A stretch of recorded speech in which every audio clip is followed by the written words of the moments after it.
good Wednesday morning. Some really fun baseball games we will talk about last night with the Mets and Yankees, and we will get to a Rangers preview as well. All of it on tap for today, but you know how people say on Twitter, Jerry, some news, and then they'll put some news. Some career news, or some news. Who have career news? Not really career news, but just some news. Boomer is out again today. He does not have. He does not have gonorrhea. Unfortunately, he does have COVID. So Boomer is going to not be with us today. We're hoping that if he feels well enough, and he did not sound terrible yesterday when I talked to him, but if he feels well enough that he'll be able to do some shows from home in this time where he's not allowed here. So he's not allowed. This is very disrespectful here, Eddie. That the man has COVID-19. So he's not allowed back in here until Wednesday. So we're hoping he could do some shows from home. We're going to see how he feels, and we'll reassess in the whole thing. But there you go. So Boomer out with COVID, and Al in there sounding like he's got COVID. But doesn't because he tested himself, and we are a MASH unit right now. And we're going to see if me, you, and Eddie and CeeLo can actually stay healthy. Now, I've had one of the least healthy winters into springs I have ever had, and you could throw the fall on top of that because I actually did have COVID in the fall, then into the winter and colds and everything else. I was hoping that it was over. Yeah. Because usually you get to May, you're like, all right, it's over. And then you get into the summertime, and then you don't get a cold until the, into the fall again. But, so it's just Al and I who are now COVID-free. Yes, that's right. And Allie has never gotten COVID. She reminded me of that today because I said it's just now Al and Eddie. She goes, I have not gotten it, and Sal has not gotten it. I said, all right, how about that? They're doing well. That is correct. But don't get too cocky. You never know when COVID's going to come and knocking on your door. I am, of course, Eddie Comorbidity Schizzeri. Yeah, I know. That's probably, if Boomer were on this morning, I really didn't want to come in because I didn't want to kill Eddie, because Eddie's got his issues, and we all know that. And he has COVID. Stay home. Yeah, right. Of course, we know that. Those are the protocols. Well, hopefully he doesn't have it nearly as bad. When I had it, I felt like I was dying. I mean, it was really. It was that bad for you. Yeah. December 27th, I had it, and it was. I mean, the whole week was terrible. So hopefully he's good, and he'll have it nice and easy. I should say. I mean, he's Boomer for crying out loud, well, right? Yeah, but this it COVID. hits different ways. I'm surprised it even got to him.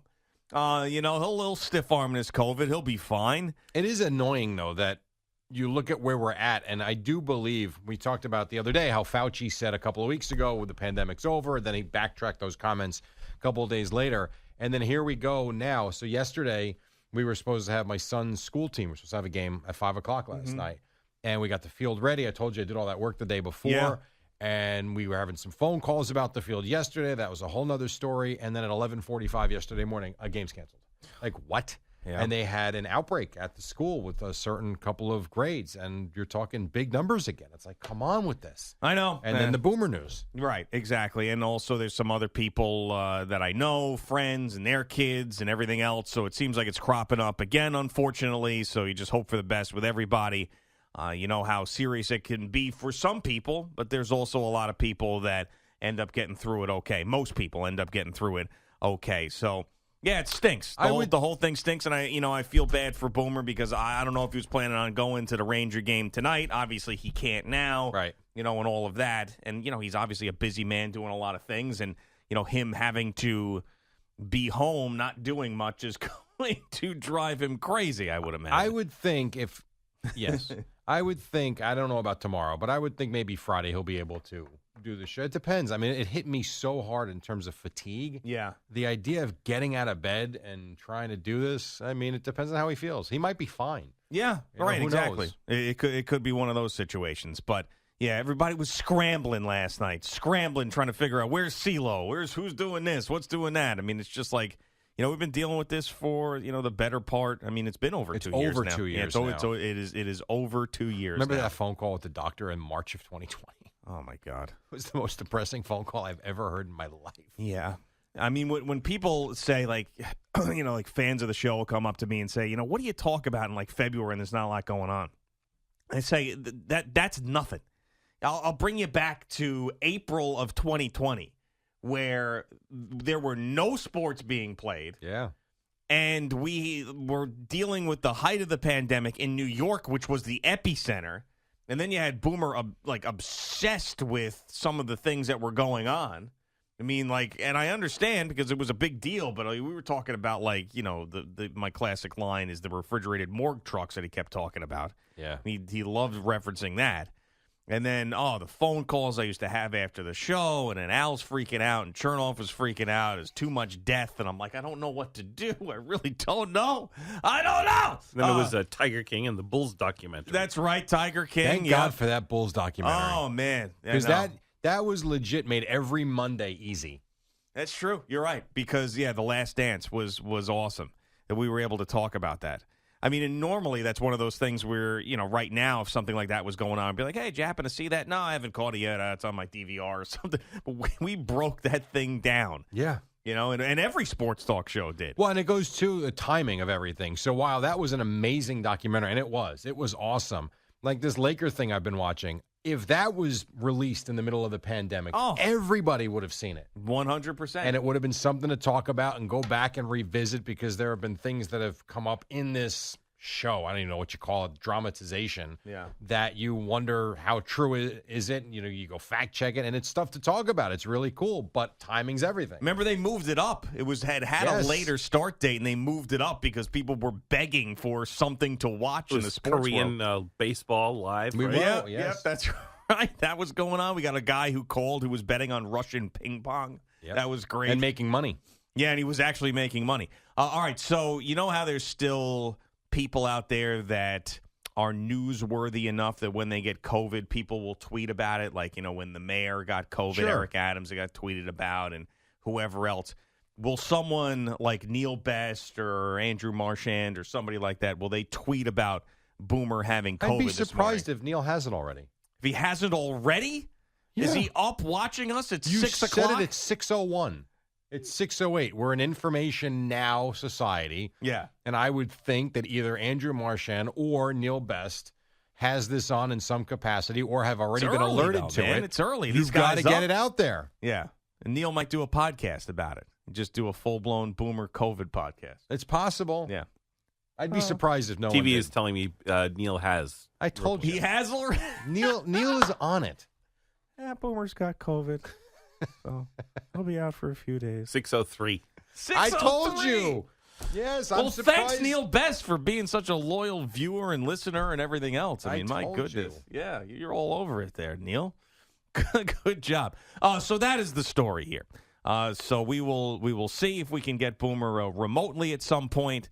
But he is out today. We do have CeeLo in, and we're going to do a show which starts now, a sports show. And I have to apologize to the New York Yankees. One of the shows that we did early on a day that Boomer was out, we sat here and we hammered the Yankees for being boring because they were at that point, and Yes, they were they were. boring for most of last year.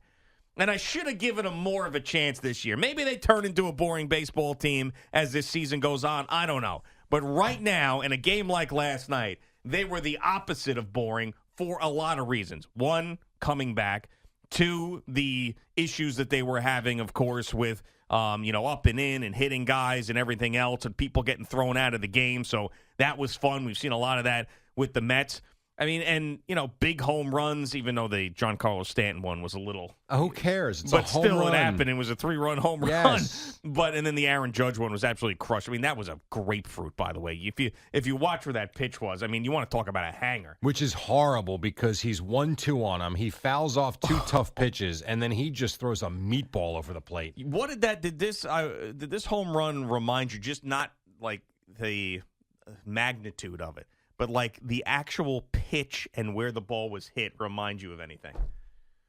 No. It reminded me of the Aaron Boone home run in 2003, which was it felt like the pitch took 10 minutes to get to the plate. Obviously, that was a knuckleball from Tim Wakefield. Yeah. And it just hung up there, and he hit it. Crushed it. And he crushed it, and he pulled it, and he crushed it. I mean, that's what it felt like now to that me. you say that, I could see, yeah. Yeah, so I mean, it was just like looking back at that. When you see it live and then you look back at the replay, like he had to crush that pitch. There was no choice. And his first game-winning hit. And that was for the Blue Jays for a second. I mean, you want to talk about a crushing defeat as they're trying to. The coach has got a no-hitter. Yeah. He's got the no-hitter through whatever it was, took it into the 6th inning before you get the double by LeMahieu. But, he comes on. He's got the lead in the last inning. He gets the first out. And then how in the hell you walk Trevino? I mean, what are you worried about? Right. Go right at him. Exactly. And then you walk LeMahieu fine, and then you just get clobbered by Judge. I mean, that's the one thing. You didn't want to see Judge up there in a situation where he could tie it or win it.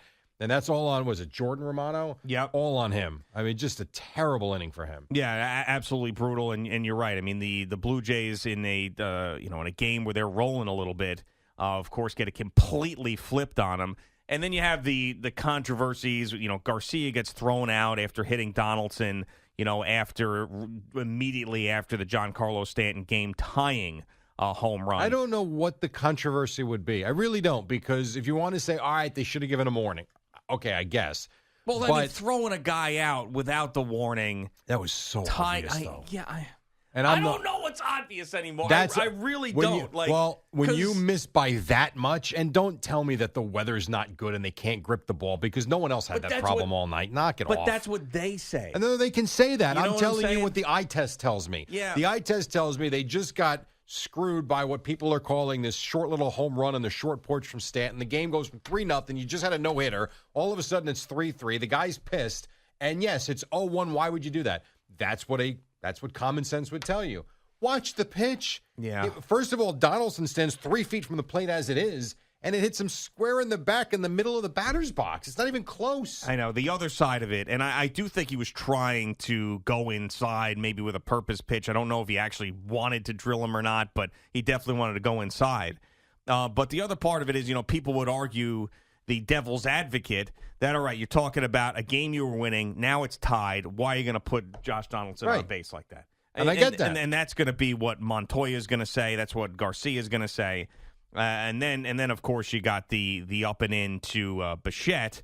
Which wasn't that big a deal. No, it wasn't. It was up and in. It's not like he hit him in the head. No. I mean, but that's the type of stuff, like, to me, like, if you can control where the ball is going, like, that's like a type of purpose pitch that sends a message and you're not drilling the guy. And if you look at that pitch, too, and we have the luxury of the automated strike zone on the screen, it wasn't even that far off the plate. Yeah, it reminded me a little bit of the Arenado one. Remember when Arenado flipped out? Yes, earlier in the season, yes. Yeah, with the Mets we're talking about. In St. Louis, Yep. absolutely. Yeah. That, and it reminds me, too, and I always come back to this, it reminds me of the World Series game with Noah Syndergaard. Yep, same where thing. he throws a high pitch that wasn't even that, I don't even think it was inside. It was just a high pitch on the inside corner, and they're losing their minds because he throws the ball hard. He stands 6'10", and it's intimidating. Yeah, and there's nothing more to me that's just so ridiculous. When, like, let's say Garcia ended up hitting Donaldson on purpose. Let's just assume that 100% was intentional. To do it because the game is tied and you give up a 3-run homer is ridiculous. Now, you want to tell me, like, with the Mets situation, they got hit a million times. They felt like they were getting the short end of the deal. They had to go back and hit somebody or whatever it was, or just throw inside. Like, I understand some retribution there. You want to tell me that someone goes in hard at second base and takes out your shortstop. Someone bowls over your catcher. There's some sort of physical situation that goes on. But just because Giancarlo Stanton hit a 3-run home run, now I got to hit somebody? Agree. I'm with you. But this has happened for 100 years. I know. And I don't think it's right either. The only thing I would say, whether it was intentional or it wasn't, at least it wasn't up near the neck area. Yeah. Not that it makes it any better, but it makes it a little bit better, I suppose. And he hit him in the backside. And I think even one show, maybe it even glanced off his shoulder more so than the back, but whatever. At least he didn't go headhunting, as they say. You're right, though. You got beat. Yeah. Whether it's a short porch or not, it's the same distance for your guys.